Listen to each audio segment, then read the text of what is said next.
Okay, now that we have a better understanding of how bones actually develop, I think we can start understanding what happens when something goes wrong. And one of the main things that can go wrong are fractures. They can be fairly minor if you're talking about stress fractures, or really severe when you talk about comminuted type of fractures. Keep in mind, two of the bone cell types, so osteoblasts, are going to play a big role in terms of fracture repair, as well as osteoclasts, which will resorb portions of the bone that need to be replaced. Okay, so we're going to start off talking about the four main types of fractures. The first we're going to discuss are complete fractures, and these are typically the second most severe. So complete fractures, as you can see, you have the complete separation of two portions of bone. So they're going to be completely separated from one another. These typically will occur often in the shafts of long bones or the anatomical necks of long bones. They can happen anywhere in terms of the skeletal system, but typically you'll see them in long bones more often. There are two types of complete fractures. The more severe type are open fractures. So one fragment of the bone will actually extend outside of the skin. So those are generally the more cringeworthy ones you see at a football game where the bone's actually jutting out. Obviously, that's going to be a little bit more difficult and take a little bit longer for the bones to repair.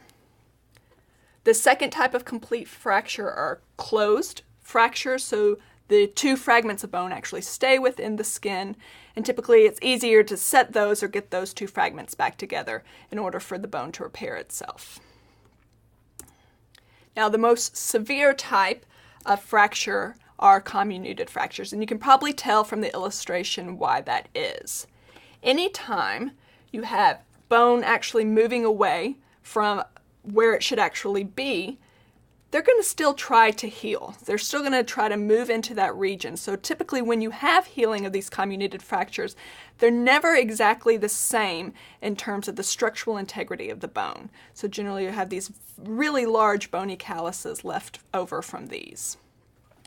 Impacted fractures, these typically happen in accidents with extreme force, so car accidents, and you'll have one fragment of bone just being pushed with high velocity into the second fragment of bone.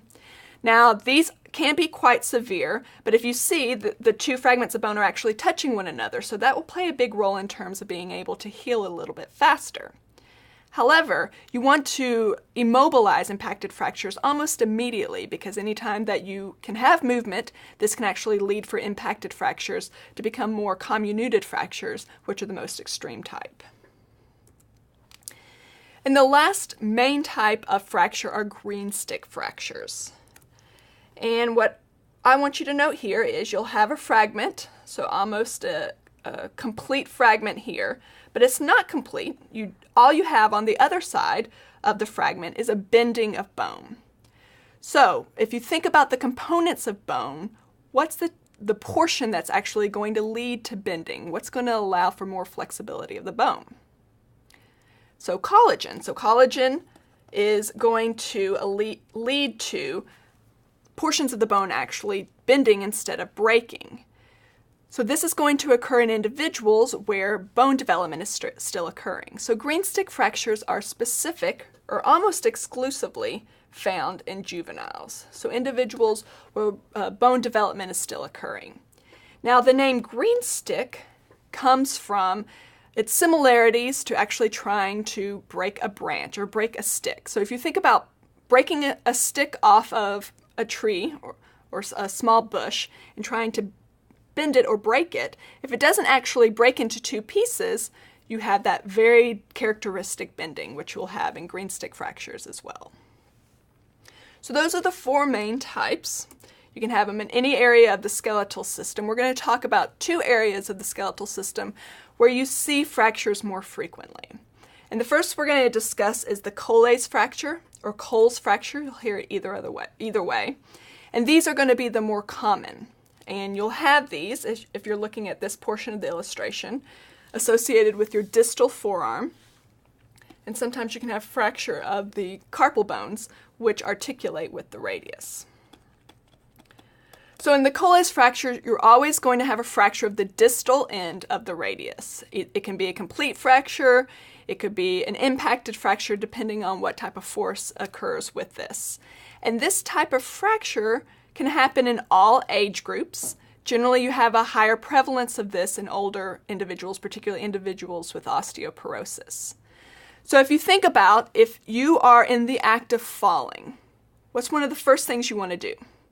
You want to protect your head. And how most individuals go about doing that is outstretching their hand. So when you put your hand out, you're going to have a tremendous amount of force right in this region.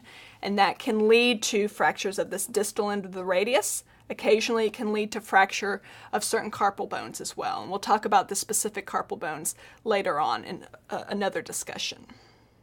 So this is one of the most common type of fractures. In some of the literature, you'll actually hear it referred to as the most common fracture. Another area where you commonly have fracture is the ankle, and specifically the portion of the ankle of the distal ends of your lower limb bones. So in every Pott's fracture, you're going to have a fracture of the fibula. So the fibula is the lateral of your lower limb bones. And you can see a portion of the distal end, we refer to this as the lateral malleolus. Now, in more severe Pott's fractures, where you have extreme torsion of the ankle region, you can also have avulsion, or the complete break-off of the distal end of the tibia, referred to as the medial malleolus or medial malleolus. So you'll only have this type of fracture in the most extreme versions of Pott's fractures. Okay, so that was the discussion in terms of the four main types, as well as two of the more common areas where you have fractures. But one thing I really want to get across in this discussion is how bone repairs itself. One of the common themes in my discussions here is that bone is dynamic, it's not static. So bone's trying to heal itself almost immediately. So let's talk about what happens right when the fracture occurs, and then we'll talk about how it actually heals itself. So one of the other things that we've been discussing quite a bit is that bone is highly vascular. There are blood vessels throughout the entirety of the bone. So if you think about, if you're breaking the bone, you're also going to be breaking the blood vessels in that area. So blood is going to rush out, fill in the area of the fracture, and then it's not going to actually move outside of the periosteum, so it kind of gets stuck in this region. So you have what's referred to as a hematoma, and this is where you get that very characteristic swelling or inflammation that you have with fractures. So obviously, in any type of bone repair, osteoblasts are going to start secreting extracellular matrix. However, in order to maintain the integrity of the bone, we don't want to speed that process up too much. So instead of bone completely being replaced in this region, you'll actually have an intermediate portion referred to as the fibrocartilaginous callus. So kind of a building up of cartilage in this region to actually keep the two portions of bone closely associated with one another and allow for the osteoblasts to secrete fully formed extracellular matrix. Also, it's allowing osteoclasts to break down portions of the bone that doesn't need to be there anymore. So this callus, this fibrocartilaginous callus, can occur within a couple of hours, maybe not so much a couple of hours, maybe 5 to 6 hours, and it can extend up to weeks depending on how severe the fracture is.